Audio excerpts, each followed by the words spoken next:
Say hi. Oh, you love the sun, don't you?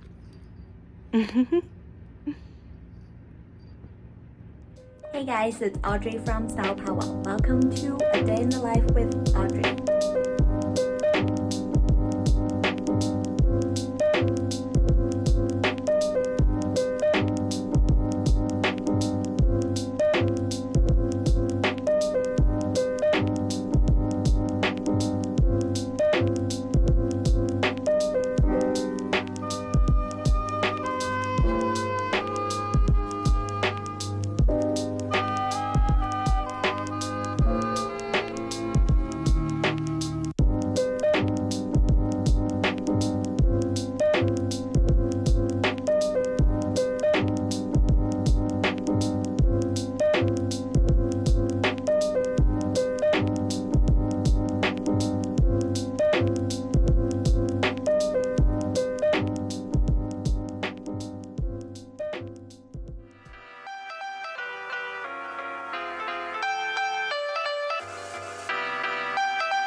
So one thing you could do if you're bored at home is to pick out a couple of your old pieces of clothing that you might not want to keep and see if you could do some, little DIY to make them more current, and maybe you'll fall in love with them again. So that's exactly what I'm going to do today. So the first thing I have here is this All Saints t-shirt that I thrifted, but I never gotten a chance to do anything with it. I don't really like what it currently looks right now. It's just, kind of a boring shape and a little bit too loose for me. And I could technically tuck it in to the denim skirt I'm wearing right now, but I just feel like because it's quite long, the fabric kind of bunches up at the waist area and it's not the most flattering thing. So I thought that I would crop it so that I can show a little bit of the waist skin. And to kind of test the length that I want, I basically just tuck it under my bra to see what the effect would be if I crop it, and kind of where I want to crop it to.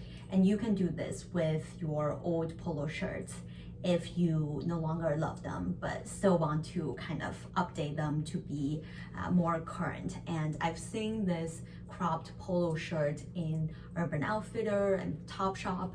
A lot of the high street brands are literally selling these for $20-$30, where you could just pull out an old shirt in your wardrobe and crop it in a minute.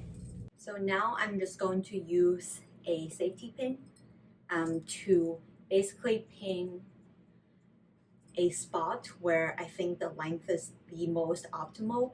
And keep in mind that because it's a cotton shirt, once you crop it, the fabric will likely kind of frill up. So you want to make it slightly longer than what you want the end product to be, in case you accidentally crop it too short. So I think I want it to be kind of this length, but right now I'm going to put a safety pin here. So kind of gives the t-shirt some room to bunch up once I crop it.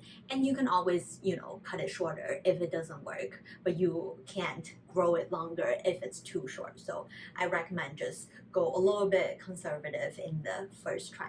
Okay, so all you need for this is just a pair of fabric scissors. I recommend to get a pair of fabric scissors because they are meant to cut fabrics very easily. So you want to lay the t-shirt really flat and cutting.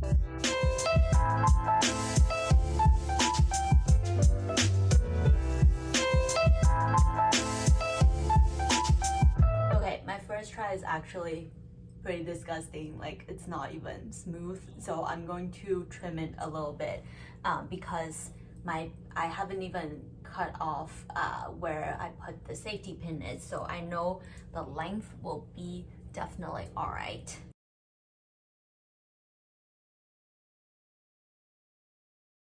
Yay! I have a crop tee. Okay, now it's time to try it on and see how it fits. This is cute. I like it. So basically, you just want to stretch it out a little bit so that you can see it's already kind of curling up. So the length is actually pretty good. I could get it to be slightly shorter maybe, but I think I'm going to leave it like this in case when I put it in the wash, it, you know, might shrink. So I'm going to leave it like this, and yeah, it's really, really easy to basically get a brand new shirt from your old shirt that is, you know, trendy and current. Next is this white top. I got this from Target, from their Who What Wear line a few years ago, and because I've worn it so much, there is actually a stain, a pretty big kind of oil stain. Yeah, you can see it here. So it's been bothering me, but I have just never gotten the chance to actually do anything with it. So I think the easiest thing you could do is probably, because it's like a two-tiered shirt, I'm going to try and cut off this bottom tier, because that's where the only stain is at, and then we'll see if I like the length. But if I don't, I can always just cut off basically the half of the sleeves so that I can turn this long sleeve shirt into a short sleeve t-shirt. And this applies to any kind of shirts that you have that have stains. If the stains are in areas where it's very easy to kind of just chop off, then go ahead and do it, and you will have a brand new shirt again. Time to cut the bottom tier of this long sleeve shirt.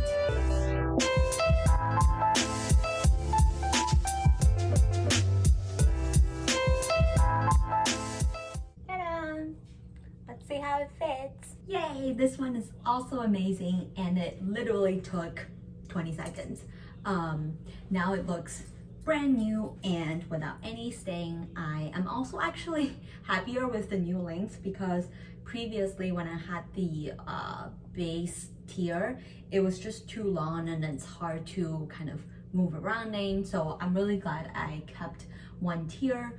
And so make sure to take a look at your wardrobe, see if you have any old clothes that have stains on them that you know no longer wear them, and see how you could salvage them.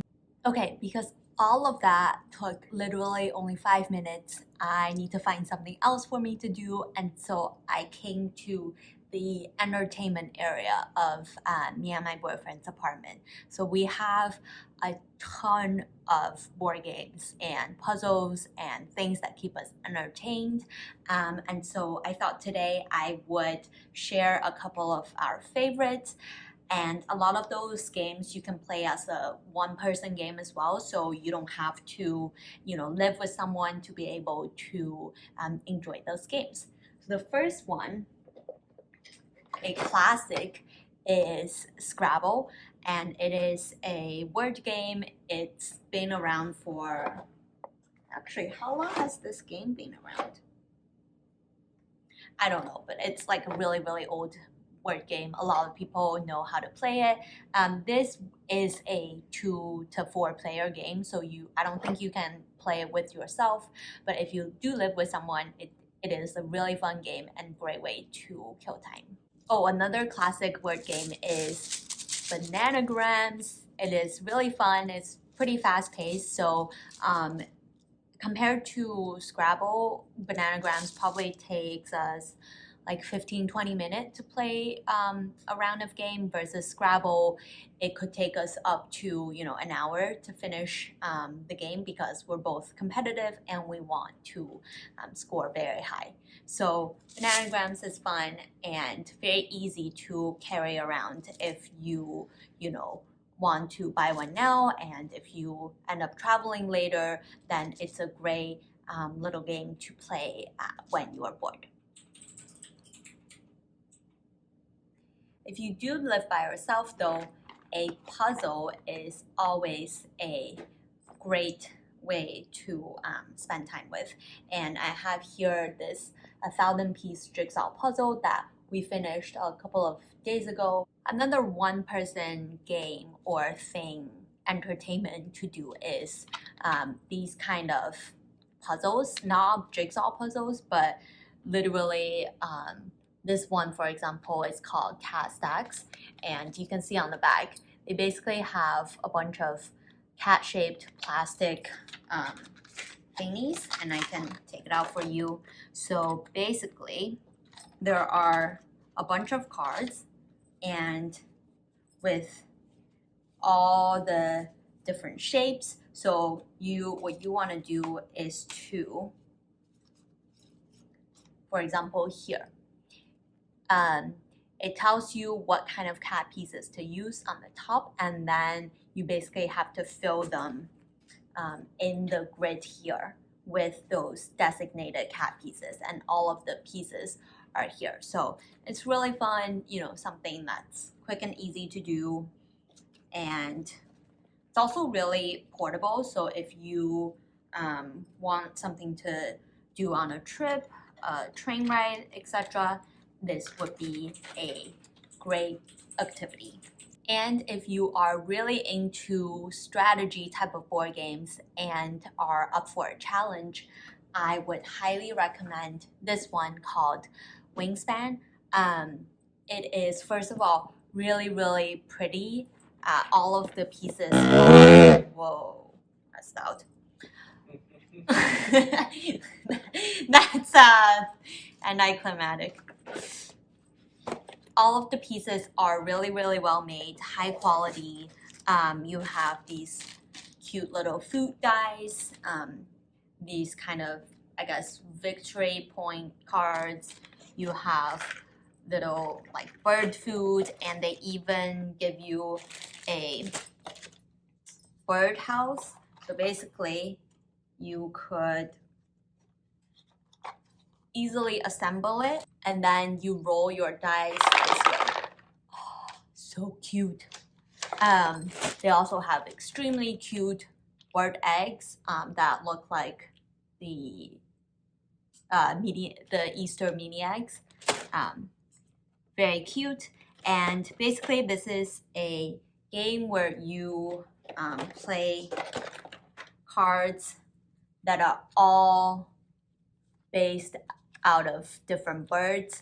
I'm really shitty at explaining board games, so I just know it's really fun to play. If you're interested, buy one and read the rules yourself, because the rules are long, but you can play this game with yourself, with someone else. I think it's up to 5 people. Yeah, it's a 1 to 5 player game, so it's perfect for having one around at home in your family, so everybody could be part of this. And it's just really aesthetically pleasing to look at all the cards and the pieces and the tokens. So if you are also interested in board games like we do, I'm more than happy to do a board game focused video, kind of introducing more detail what our favorite games are. Maybe my boyfriend will make an appearance too, we'll see. So leave a comment down below if you are interested in seeing our top board game video.